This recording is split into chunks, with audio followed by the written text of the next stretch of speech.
This just in, a young adult thriller that you won't want to put down. This is Chapter 20 of Author Talks with Lisa T, and coming up, I chat with journalist turned author Jordyn Taylor about her new novel, Wicked Darlings, which brings readers into the tantalizing and dangerous world of the rich and even richer. This book was so much fun to read and so absorbing. And if I didn't have an early bedtime, I probably would have stayed up all night to finish reading it.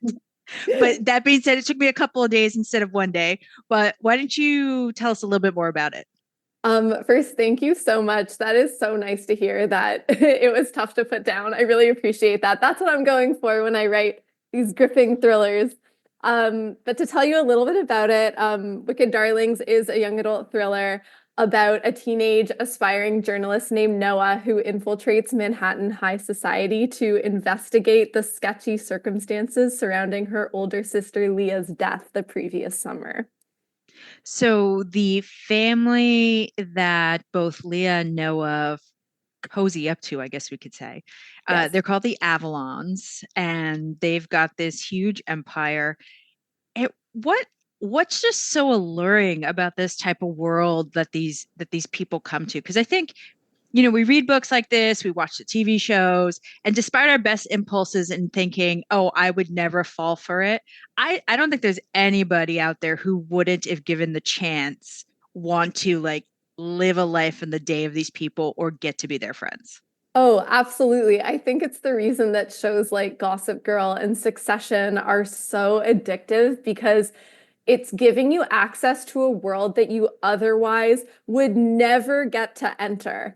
And I myself experienced that for the first time when I first moved to the city, my very first job, I was a local news reporter.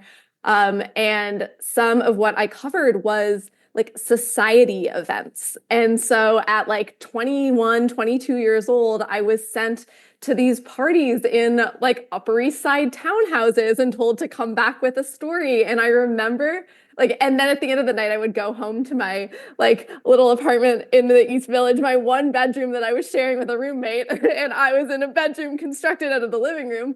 And so I would go to these parties and think like, my brain could not even conceptualize that this level of wealth existed. And I truly would feel like Cinderella getting to go to the ball. And then when I came home at the end of the night, it was like, I felt like I was stepping out of this different galaxy of existence. And so that's what I was trying to create with the world of the Avalons. I think it's why these types of stories are so intriguing to readers or viewers because it is like getting to travel to a different world. It's almost like fantasy in a way.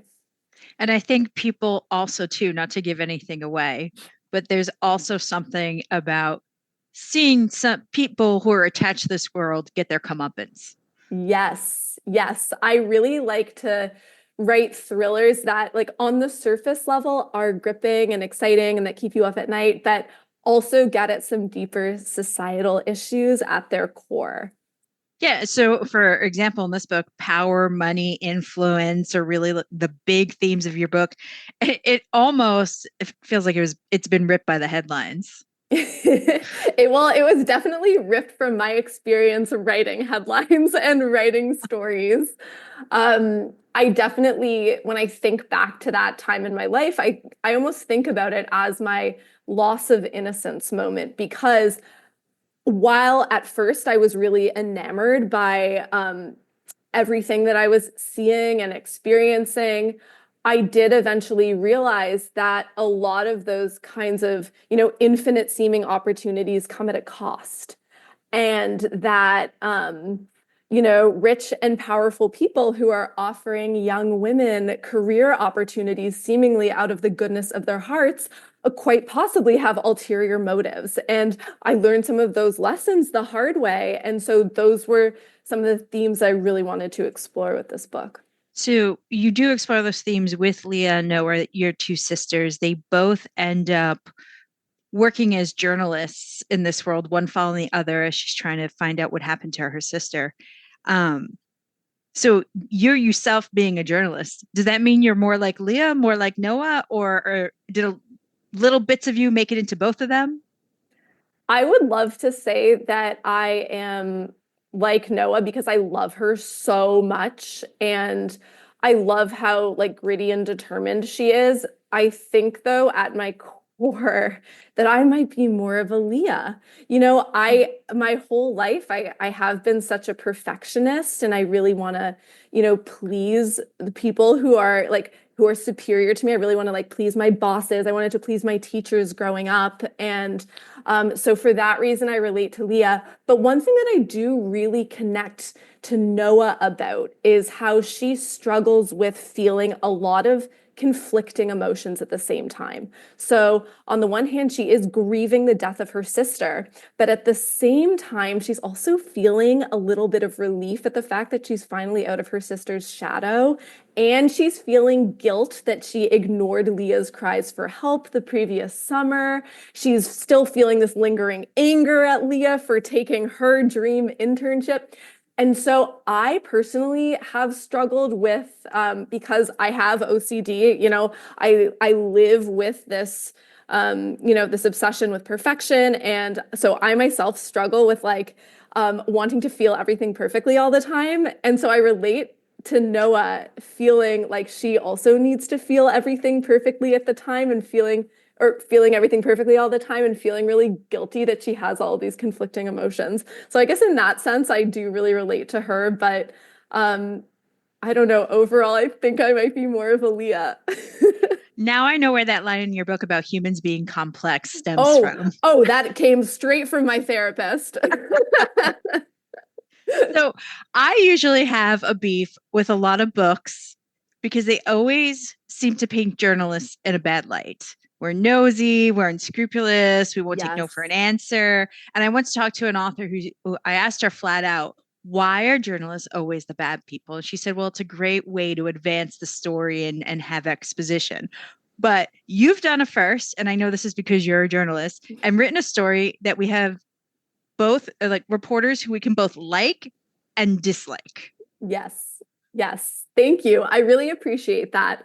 I do have such a like deep love and respect for journalists. I think it's so noble to do the work that journalists do to like seek the truth and report the truth, investigate stories that aren't getting enough attention and expose them to a wider audience. And so it is so important to me that well, without giving anything away, that, Noah and Leah are both able to like do with that in their own ways. But at the same time, the reality is, and you know this working in journalism, that like journalism is a business too. And so sometimes as reporters, we're put in really tricky situations where our quest to report things factually might come into conflict with a media organization's need to make money and keep the lights on. And like that's a line that journalists constantly have to walk, unfortunately. And so I did want to get at that. And so as we get into the world of the Gotham Sentinel in Wicked Darlings, which is this newspaper that caters to Manhattan's rich and powerful, it's a newspaper where Leah interned the summer before. I wanted to explore how powerful people who are connected to the newspaper could potentially shape the newspaper's coverage. And I wanted to do that in a way that was accessible to teens too, right? Like teens are consuming, all of us are consuming so much media, but maybe people who have been in the world longer have a little bit more media literacy. But if you're just coming up in the world and consuming all of this information from news sources, it's just so important to have media literacy and to understand a little bit more about, like, for lack of a better term, how the sausage gets made and what kind of factors might be influencing the information that you're reading. Now, this book being for younger readers, although there's so many adults who love YA, do you have to approach writing a thriller, writing a story with death differently, or or is it nowadays like all bets are off just because kids experience so much and are so open to talking about it and reading about those experiences?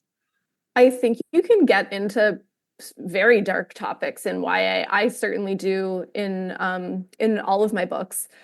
the difference between exploring those topics in YA and adult to me is that in YA, the book will end on an empowering and hopeful note. Um, We like all a need some of that. Right, I know. Whereas in adult, I think it's more customary to leave things in like murkier territory, like or a straight up super depressing end. But in YA, I love that I get to leave teen readers with some sort of perspective on how on what kind of person they can be in the world and how they can make the world a better place and advocate for people who are being oppressed and do the right thing and speak up for what's right even when it's hard to do.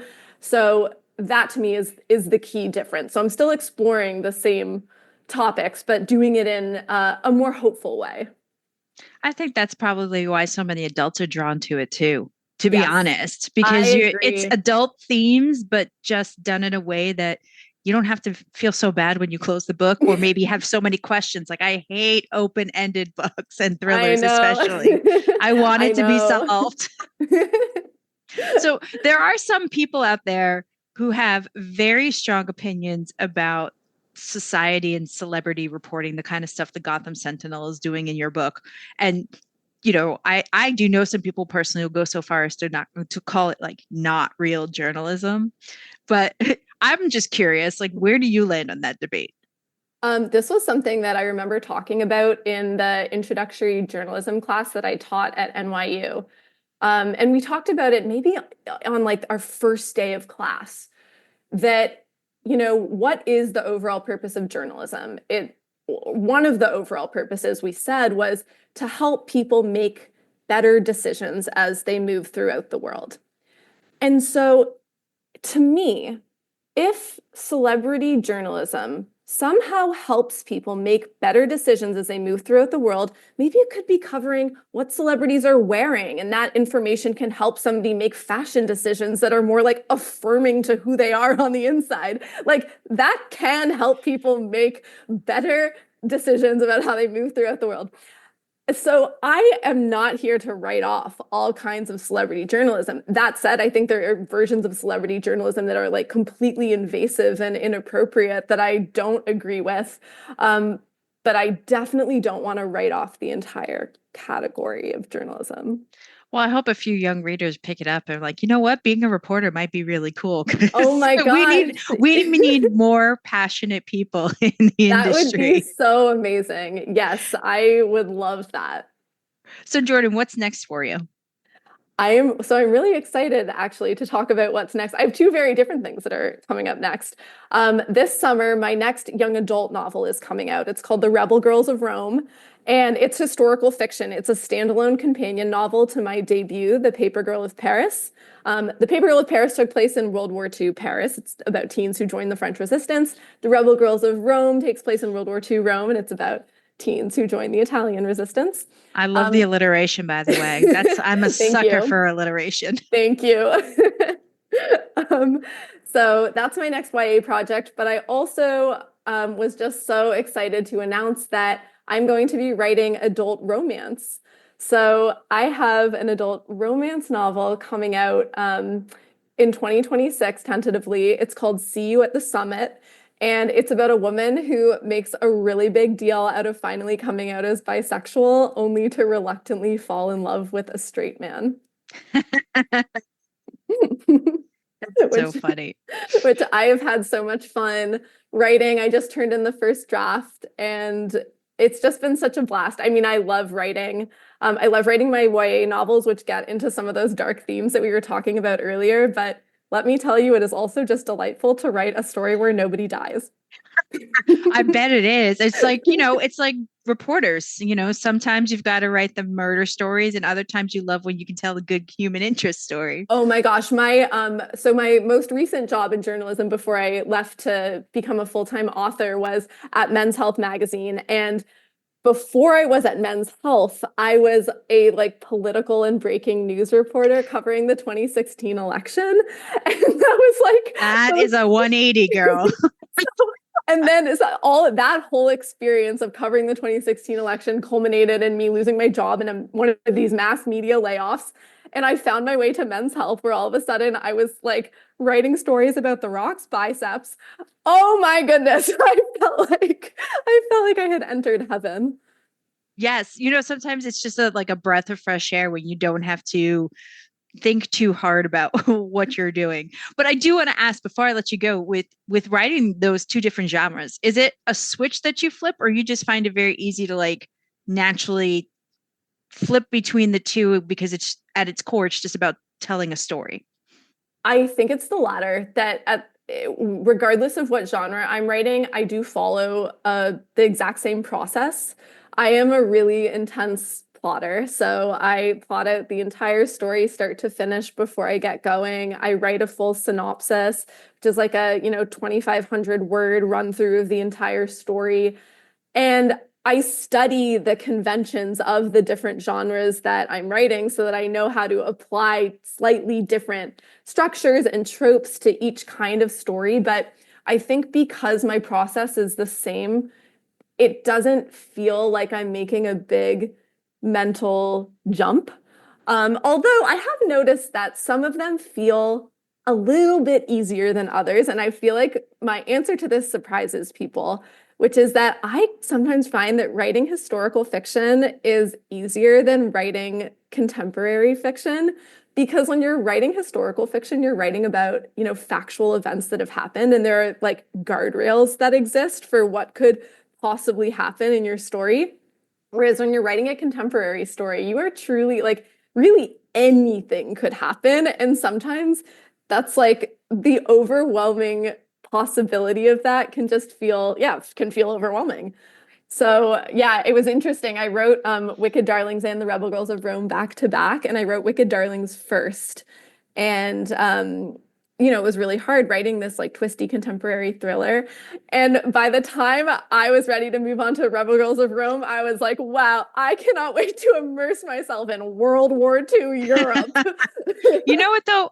That makes a lot of sense to me, only because considering your background, which is something where you started out writing based on fact, and you know where the facts are supposed to take you, and that's how you structure a story, it makes sense because contemporary or writing news of the day, when it can change, and also you don't want to be disingenuous to someone's current experience, where you can take more liberties with the past. And people who were teenagers in World War II probably aren't picking up a book about teenagers in World War II now, so you can play a little bit more.